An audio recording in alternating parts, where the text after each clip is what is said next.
주일 오전 오후를 통해서 헌상에 대해서 말씀을 전했습니다.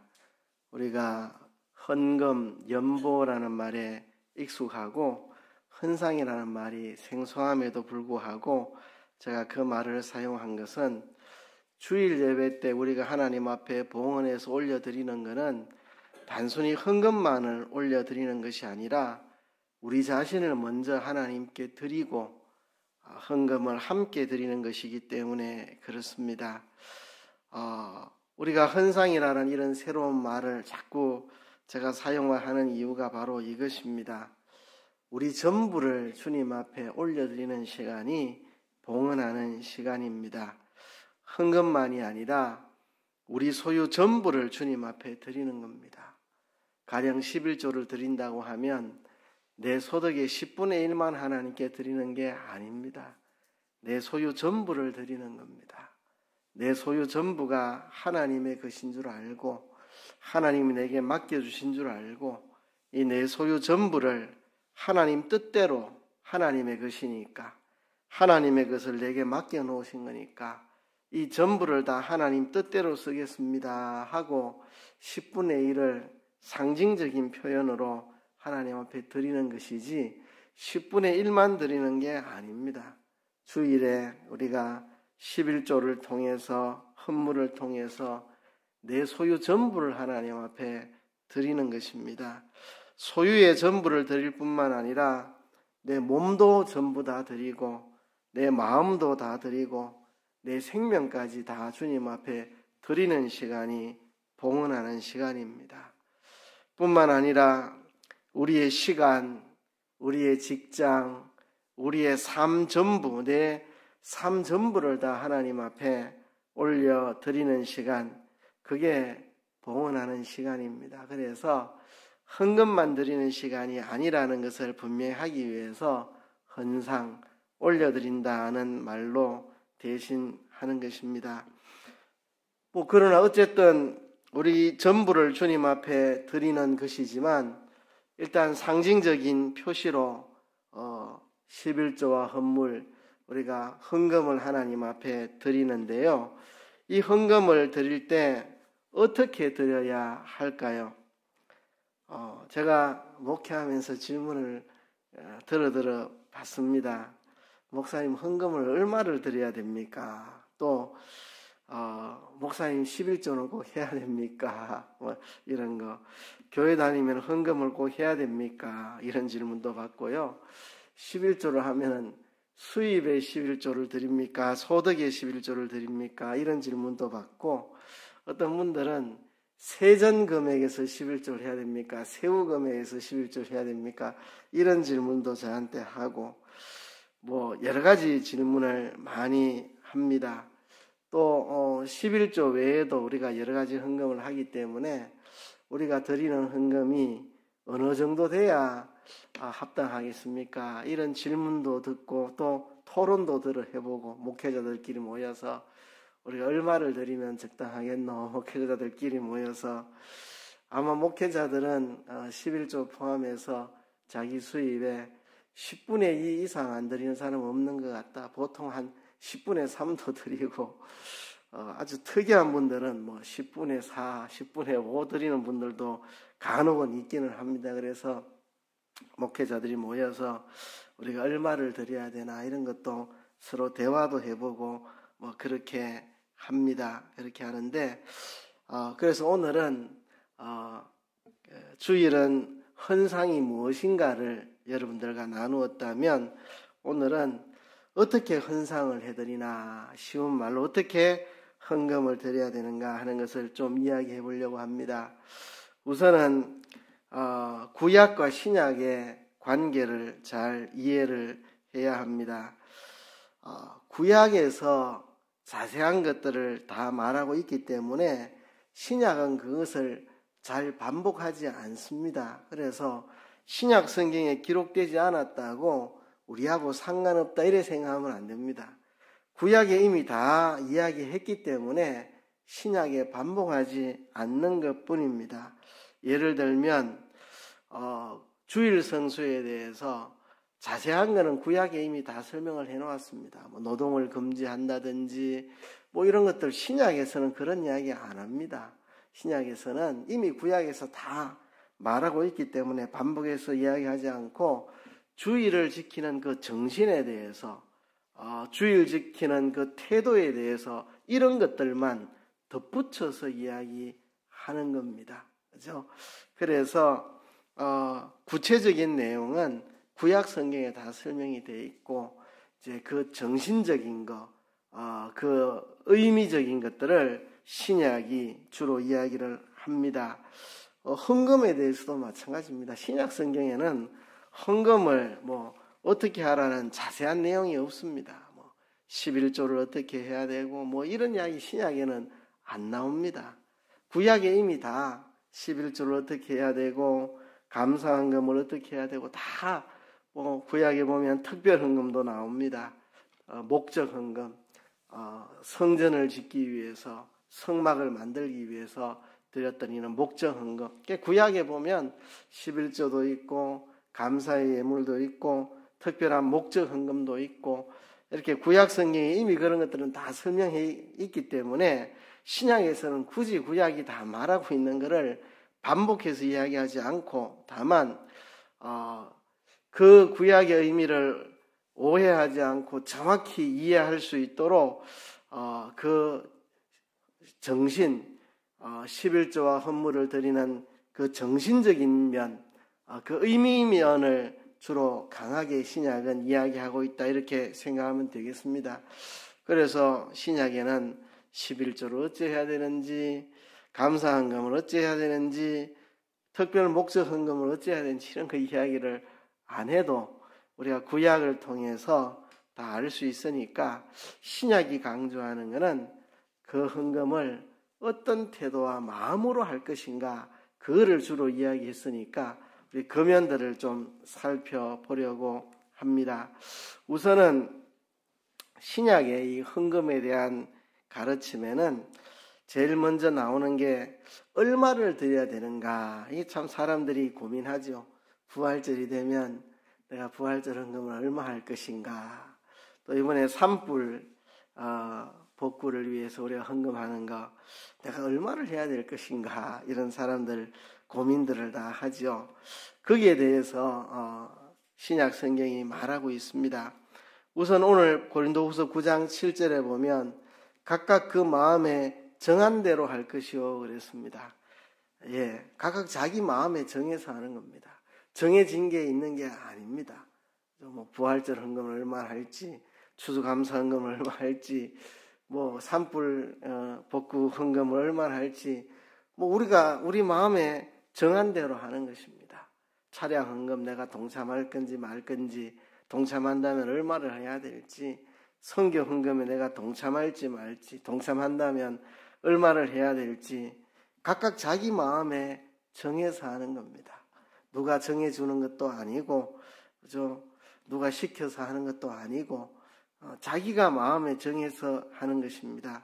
근데 자기가 마음에 정할 때 그냥 나 얼마 하고 싶다 이렇게 정하는 건 아닙니다. 왜냐하면 고린도전서 16장 2절에 보면 각 사람이 일을 얻은 대로 각 사람이 수익을 얻은 대로 수입을 본 대로 하라 그랬습니다. 그러니까 각각 그 마음에 정한 대로 한다고 할 때 그냥 내 하고 싶은 대로 한다는 말이 아니고 내가 수입을 얻은 대로 내가 수입을 많이 얻었으면 많이 하고 수입을 얻은 게 적으면 적게 하고 그러니까 내가 수입을 얻은 것을 기준으로 해서 각각 그 마음에 정해서 하라는 것입니다.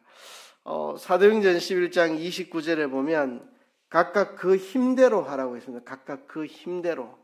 하나님은 없는 것을 받지 않습니다. 없는데 하라고 하시지 않습니다. 각각 그 힘대로 있는 힘대로 헌금을 하라고 성경은 말하고 있습니다. 그래서 우리가 얼마를 드려야 되는가? 그것은 각각 그 마음에 각자가 정해야 하는데 그렇다고 그냥 내 기분 따라 정하는 게 아니고 각 사람이 일을 얻은 대로 각각 그 힘대로 그 마음에 정하여 하라 이렇게 성경은 말하고 있습니다. 그런데 각자 자기 마음에 정해서 하라 이렇게 할 때에 자칫하면 소홀하기 쉽습니다. 소홀하기 쉬워요. 그냥 마음에 정한 대로 하면 사람들이 인색함이 있기 때문에 인색하게 하기가 쉽습니다. 그래서 성경은 거기에 덧붙여서 말합니다. 7절에 보면 각각 그 마음에 정한 대로 할 것이요 인색함으로나 억지로 하지 말라 그랬습니다. 인색함으로 하지 말아라. 그죠? 하나님 앞에 드리는 거 예수님이 십자가에 나 위에 죽어주셔서 내가 값없이 구원받았고 이제 나는 주님의 피에 팔린 주님의 것이 되어서 이제 주님의 것으로 하나님 앞에 드리는데 그게 인색함이 있다는 것은 정말 내가 온전히 주님의 것이 되지 못했다는 것이고 내가 온전히 주님의 것이 되지 못했다는 것은 주님의 십자가 부활의 대속을 온전히 믿지 못한다는 이야기죠. 그래서 인색함으로 하지 말아라. 각각 그 마음에 정한 대로 할 때 인색한 마음으로 정하지 말아라. 하나님 앞에 인색하게 드려서는 안 된다는 겁니다. 또 인색함으로 안 드리려고 하다 보면 반대가 또 되기 쉽습니다. 억지로 하기 쉽습니다. 인색한 대로 안 하려니까 억지로 하고 싶지도 않은데 부담스러운데 힘도 안 되는데 자꾸 억지로 뭐를 하게 되는 그것도 옳지 않다는 겁니다. 인색하게 하는 것도 옳지 않지만 억지로 하는 것도 옳지 않다. 양극단을 다 피하라는 겁니다. 인색하게도 하지 말고 억지로 하지도 말고 그러면 어떻게 하라는 이야기인데 하나님은 즐겨내는 자를 사랑하느니라 그랬습니다. 인색하는 것도 즐겨내는 게 아니고 억지로 하는 것도 즐겨하는 게 아닙니다. 그죠? 두 가지는 반대인데 인색함으로 하는 거는 하나님 앞에 드리기 싫어서 조금만 내고 인색하고 하는 거고 억지로 하는 거는 좀 많이 내려고 하다 보니까 억지가 되고 이 반대의 극단이지만 공통점이 있다면 둘 다 즐겨내지 않는 겁니다. 인색한 것도 즐기는 마음으로 안 하는 거고 억지로 하는 것도 즐기는 마음으로 하지 않는 겁니다. 그래서 즐겨내는 자를 하나님은 사랑하신다 그렇게 말했습니다. 그래서 우리가 각각 자기가 수입을 얻은 대로 힘 있는 대로 마음에 정해서 하는데 인색함이 되지 않도록 또 억지가 되지 않도록 즐거운 마음으로 헌금은 언제든지 즐거운 마음으로 자원하는 마음으로 드려야지 하나님이 기뻐 받으시지 절개하는 마음으로 하지 않는 헌금은 하나님이 기뻐 받으시는 헌금이 아니다. 그래서 우리가 절개하는 마음으로 해야 됩니다. 우리가 헌금을 정할 때는 너무 소홀하게 해도 헌금답지 않을 것이고 너무 과도하게 해도 지나쳐서 안 좋을 것입니다. 각자 자기 마음에 정할 때 하나님 주신 수입을 따라서 정하는데 억지로 하지 말고 인색함으로도 하지 말고 즐겨내는 자를 하나님이 사랑하신다 이랬는데요. 그러면 우리가 인색함으로 하지 않고 억지로 하지 않고 즐겨하려면 어떻게 해야 그렇게 할 수 있는가 하는 겁니다. 어떻게 해야 우리가 인색함이 되지 않고 즐겨할 수 있는가 하는 겁니다. 제가 두 가지 답을 낼 수가 있습니다. 하나는 이 본문을 기초하지 않고 성경 전반적인 것을 두고 본다면 어떻게 하면 인색함이 아니고 억지가 아니고 자원함이 되겠느냐? 그건 예수님의 십자가 대속의 사랑을 분명히 깨닫고 내 죄를 다 씻어주신 주님 앞에 내 자신을 완전히 주님의 것으로 바칠 때에 인색함도 안 되고 억지로 안 되는 거죠. 그리고 그분 앞에 내 삶을 다 맡길 때 그분이 내 모든 걸 책임져 주신다. 그분이 내 삶을 다 책임지신다 하는 이것을 믿을 때에 우리가 인색함도 없고 억지도 안 되겠죠. 이거는 성경 전반적인 가르침을 통해서 제가 이 저녁에 하는 이야기고 오늘 본문이 하고 있는 이야기는 이런 겁니다. 억지로 안 하고 인색함으로 안 할 방법이 뭐냐? 준비하라는 이야기입니다. 1절부터 5절까지 여러분 준비하라는 말이 계속 반복됩니다. 2절에 보면 이는 내가 너희의 원함을 알미라. 내가 너희를 위하여 마게도냐인들에게 아가야에서는 1년 전부터 준비하였다는 것을 자랑하였는데, 이 고린도 교회가 1년 전부터 준비했다고 마게도냐에 가서 자랑을 많이 했는데, 너희들이 준비 안 하고 있으면 안 된다. 준비해야 된다. 그렇게 3절에도 보면 3절 끝에도 내가 말한 것 같이 준비하게 하려 함이라. 그렇게 말했습니다. 또 4절에도 혹 마게도냐인들이 나와 함께 가서 너희가 준비하지 아니한 것을 보면 그랬습니다. 또 5절에도 중간에 보면 이 연보를 미리 준비하게 하도록 권면하는 것이 필요한 줄 생각하였노니 내가 너희들한테 연보를 미리 준비하도록 권면하려고 지금 사람들을 보냈다. 내가 사람들을 너희한테 보낸 것은 연보를 미리 준비하도록 권면하려고 보냈다. 또 한 번 더 말합니다. 이렇게 준비하여야 참으로 연보답고 억지가 아니니라 했습니다. 이만큼 말했으면 알아들어야 되죠. 그렇죠? 지금 2절부터 5절까지 매절마다 준비해야 된다, 준비해야 된다, 준비해야 된다. 5절에서는 준비해야 된다는 말을 2번이나 강조하고 이렇게 준비해야 연보답고 참연보답고 억지가 아니다. 이만큼 말하면 우리가 알아들어야 되죠. 그렇죠? 우리가 인색하게 헌금하지 않고 억지로 헌금하지 않는 것은 준비할 때 가능하다. 우리가 준비해야 합니다.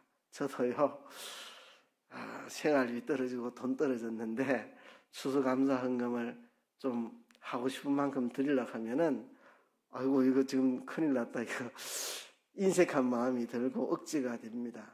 그래서 그렇게 안 되게 하려고 저는 준비를 합니다. 준비를 어떻게 하느냐 하면 제가 사례를 받으면 생활비를 받으면 제일 먼저 하는 게 헌금 떼는 겁니다. 11조부터 해서 주일 헌금, 감사 헌금, 기타 성경헌금 등등등 내가 하는 모든 헌금의 액수를 딱 적어놓고 그 액수를 떼놓습니다. 떼놓는데 딱 떼놓으면 이제 인색하거나 억지로 안 하죠. 미리 딱 헌금할 거는 딱 떼가지고 딱 돈을 찾아가지고 제 서랍에 깨끗한 돈으로 딱 넣어놓고 그러니까 이제 준비가 딱 돼 있으니까 억지가 안 되고 인색함이 안 됩니다. 근데 준비가 안 돼 있으면 아이고 지금 생활비가 짜치는데 이거 내가 지금 감사헌금을 해야 되나 말아야 되나 이게 이제 인색해지고 억지가 되거든요. 근데 매달 헌금을 딱 떼놓으면 이제 제일 먼저 그부터 떼놨기 때문에 생활비가 짜쳐도 그 돈은 서랍에 그대로 들어있는 거기 때문에 이제 인색함이 안 되고 억지가 안 되는 거거든요. 미리 준비하니까. 근데 제가 매달 헌금할 것만 떼놓는 게 아니고 좀 더 떼놓습니다. 이제 그래서 제가 매달 헌금하는 것보다 좀 더 계산해서 떼놓고 그럼 남잖아요, 그죠? 그럼 이제 남은 게 쌓입니다. 쌓이면 쌓인 거 가지고 부활절 헌금 내고 또 이제 부활절 헌금 내고 나서 또 맥주감사절까지 또 쌓이면 그걸로 이제 맥주감사 헌금 내고 또 이제 쌓이면 추수감사 헌금 내고 이렇게 이제 준비를 합니다. 추수감사 헌금 드릴 거를 매년 1월부터 조금씩 모아서 모은 돈으로 추수감사 헌금을 합니다. 그러니까 미리 1월 달부터 추수감사 헌금 할 거 다 준비해놨는데 그때 해가지고 제가 올 추수감사절에 얼마 헌금할 거다 다 계산해가 준비해놨는데 조금도 인색해질 이유가 없고 조금도 억지로 할 이유가 없죠. 그래서 우리가 준비해야 된다. 자꾸 준비해야 된다. 제가 이제 꼭 헌금이 아니라도 이제 경조비로 어디 아는 사람이 장례가 터지고 이렇게 결혼식을 하고 이렇게 하면 그것도 미리 준비 안 해놓으면 나중에 인색해지니까 미리 매월마다 사례를 받으면 경조비로 쓸 돈을 다 떼놓습니다. 그러니까 이제 떼놓은 돈 가지고 어차피 그거는 손 안 대는 거니까 내가 경조비로 쓰겠다고 떼놓은 돈이니까 그 돈 갖고 하니까 이제 인색하기나 억지로 안 할 수 있도록 저는 모든 걸 이제 다 준비를 합니다. 준비를 해요. 여러 가지 용도로 용도별로 준비를 해서 준비를 해야 이게 인색해지지 않고 억지로 하지 않습니다. 가족들 생일 선물하는 것도 저는 매월 준비를 해 놓습니다. 어머니 이렇게 섬기는 것도 돈을 모으고 그래서 억지가 되지도 않고 인색함도 되지 않도록 오늘 본문은 그렇게 하라, 준비해야 된다는 것을 우리에게 강조를 하고 있습니다.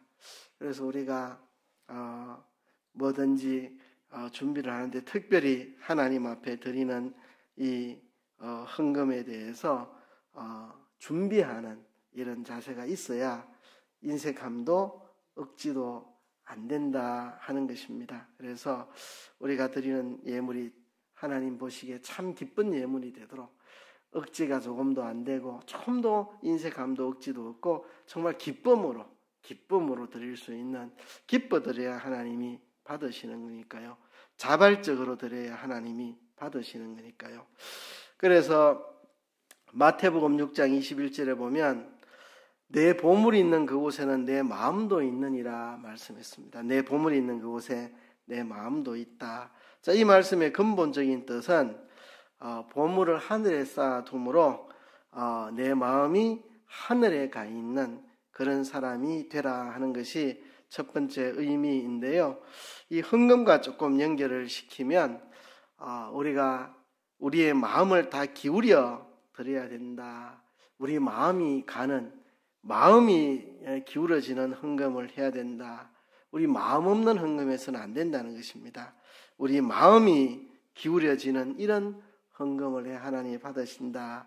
그 대표적인 예가 뭐냐 하면 과부의 헌금입니다. 누가복음에 나오는 과부의 두렙돈 헌금. 그 당시에 여러 부자들이 연복계에다가 많은 금액의 헌금을 넣었는데 이 가난한 과부는 두렙돈밖에 연복계에 넣지를 못했습니다. 그런데 예수님께서 이 과부가 최고로 헌금을 많이 한 사람이라고 이 과부의 헌금을 칭찬하였습니다. 그러니까 하나님이 기뻐 받으시는 헌금은 헌금 액수에 많고 적은 데 있는 것이 아니라는 것입니다. 이 과부가 한 것은 자기 생활비 전부를 드렸는데 생활비 전부를 드렸다 하니까 그럼 우리도 다 생활비 전부를 다 집어넣어야 되냐? 그거를 가르치는 것은 아닙니다. 과부가 가난하여서 두렙돈밖에 없는데 참 너무 작은 돈인데 자기는 너무 작은 이거밖에 없으니 생활비 전부라도 다 드린 건데 그 말은 마음이 기울어져 있는, 마음이 있지 않으면 못하는 거거든요. 마음이. 그러니까 이 과부의 헌금은 정말 진정으로 하나님께 드리고 싶은, 바치고 싶은 마음이 기울어진 헌금이라는 겁니다. 이게 이 과부처럼 우리도 다 전재산 다 드려야 된다 이거를 가르치는 게 아니고 이 과부의 진심 어린 마음, 그래서 이 돈이 있어야 내가 오늘 안 굶을 텐데 내가 한 끼 굶지, 내가 가진 건 적지만 이거라도 하나님께 다 드려야 되지, 이런 진심 어린 마음을 하나님이 제일 기뻐 받으시고 크게 여기셨다는 겁니다. 이게 부자들이 많은 헌금을 했는데 부자도 이 과부와 같은 마음으로 했다면 하나님이 부자의 헌금도 칭찬했을 겁니다. 그죠? 부자라고 하나님 헌금 안 받는 거 아니고 과부라고 받는 것도 아니고 이 과부의 진심 어린 헌금을 하나님이 가장 크게 여기셨다는 거고, 부자 많이 넣은 부자도 진심 어린 마음으로 했으면 하나님이 그 부자도 역시 칭찬하시고 부자의 헌금이 참된 헌금이라고 받으셨을 겁니다. 그래서 우리 주님이 보시는 것은 헌금 액수의 많고 적음이 아니라 우리의 진실된 마음을 하나님이 보신다는 것을 본문을 통해서 우리가 알 수가 있습니다. 이어서 또 한 가지 더 이야기 드리고 싶은 것은요, 우리가 헌금한 이 헌금과 함께 우리가 하나님 앞에 우리의 삶을 바쳐야 된다는 겁니다. 돈만 바치지 말고 우리의 건강, 우리의 시간, 우리의 직장, 우리의 삶 전부를 하나님 앞에 드려야 한다는 것입니다. 그래서 우리가 재물을 헌금할 때 드리고 이제 나머지 재물에 대해서 내가 청지기의 자세로 돌아가서 내 모든 것은 다 주님의 것이다. 헌금할 때 헌금한 액수만 하나님께 드리는 게 아니고 내 전부가 하나님의 것이라는 것을 표현하는 상징으로 헌금을 드린 거니까 내 전부가 주님의 것이 되었으니까 이제 돌아와서 삶 속에서 내게 주신 재물을 청지기로서 하나님 기뻐하시도록 잘 사용을 해야 된다는 겁니다. 이게 주일에 하나님 앞에 헌상한 사람입니다. 헌금을 드려서 내 모든 게 하나님의 것이라는 걸 인정했으면 이제 돌아와서 집에서 내 소유를 내 멋대로 쓰면 안 되고 청지기로 하나님의 것인 줄 알고 하나님 뜻대로 잘 써야 되겠고, 물질만 아니라 내 시간도 하나님의 것인 줄 알고 내 시간을 하나님 뜻대로 잘 써야 되겠고, 내 재능도 하나님의 것인 줄 알고 잘 써야 되겠고, 내 말도 행동도 내 삶도 전부를 하나님 기뻐하시도록 그렇게 잘 써야 되겠고, 또 내 물질을 하나님 뜻대로 잘 쓰는데 좀 남는 여유가 있다면 그 여유를 가지고 어려운 사람을 돕는데 또 쓸 줄을 알아야 되겠죠. 어려운 교회를 돕든지, 어려운 사람 밥 한 끼라도 사주든지, 어려운 사람들 돕는 데 쓸 수 있는 그런 우리의 삶이 뒤따라가야 내가 헌금 드리고 남은 모든 내 재물을 하나님 뜻대로 일상생활 속에서 바르게 사용하고 내 삶도 하나님 뜻대로 바르게 사용하고 남는 게 있으면 남을 돕고 이렇게 쓰는 삶이 뒤따라와야 온전한 헌상이 된다는 것입니다. 그리고 끝으로 한 가지만 더 이야기하면요, 이 하나님 앞에 헌금하는 것은 심는 것이라는 겁니다. 심는 것, 그죠? 적게 심는 자는 적게 거두고 많이 심는 자는 많이 거둔다, 그렇게 말씀을 했습니다. 헌금하는 것은 심는 것입니다. 이 땅에서 심어서 영원한 하늘나라에서 영원토록 거두는 심는 것임을 본문이 강하게 말하고 있습니다. 6절에서도 심는 것에 대해서 적게 심으면 적게 거두고 많이 심는 자는 많이 거둔다, 그렇게 말을 했습니다. 그래서 9절에 보면 흩어 가난한 자들에게 주었으니 그 의가 영원토록 있다 그랬고, 10절에서도 심는 자에게 씨와 먹을 양식을 주시는 이가 너희 심을 것을 주사 풍성하게 하시고 너희 의의 열매를 더하게 하시리니 너희가 모든 일에 넉넉하여 너그럽게 연보함은 그들이 우리로 말미암아 하나님께 감사하게 하려는 것이라 그랬습니다. 이것은 심는 것입니다. 심는 것. 그죠? 많이 심으면 많이 거두죠. 그죠? 심는데 씨앗을 아까워하는 사람이 어디 있습니까? 땅이 부족해서 그만큼밖에 못 심는 거지, 땅만 많으면 얼마든지 많이 심죠. 많이 심으면 많이 거두니까. 그래서 우리가 하나님께 헌금하는 것은 심는 것이다. 적게 심으면 적게 거두고 많이 심으면 많이 거둔다. 그래서 흩어 가난한 자들에게 주었으니 그 의가 영원토록 있다. 심는 자에게 하나님이 씨와 양식을 주시고 너희 의의 열매가 더하게 하시고 또 너희가 심는 것을 통해서 누군가에게 또 은혜를 끼치고 그들에게 감사를 일으키고 참 여러모로 심는 것입니다. 하늘나라의 영원한 상을 심는 것이기도 하고 이 땅에 또 많은 사람들을 참 돕는 귀한 일로 심는 것이고, 오늘 본문이 아주 강조하고 있는 게 준비하라는 거하고 심는다는 이야기하고, 이거를 본문이 아주 많이 강조하고 있습니다. 우리가 드리는 것이 우리의 마음에 정한 대로 하는데 인색함이나 억지나 되지 않고 절개하는 것이 되기 위해서 준비해야 된다는 말을 굉장히 강조했습니다. 그래서 우리가 준비된 헌금을 통해서 인색함이나 억지가 되지 않고 즐거운 헌금이 되어야 되겠다는 걸 이야기 드리고요. 그리고 또 한 가지는 우리가 드리는 헌금은 심는 것이라는 것을 6절부터 거의 끝까지 계속해서 이거는 심는 것이다. 심는 것이다. 심으면 거두게 된다. 너희 의가 풍성하게 더하여진다. 심는 것이다 하는 것을 굉장히 강조하고 있습니다. 그리고 이 본문과 함께 제가 강조하는 것은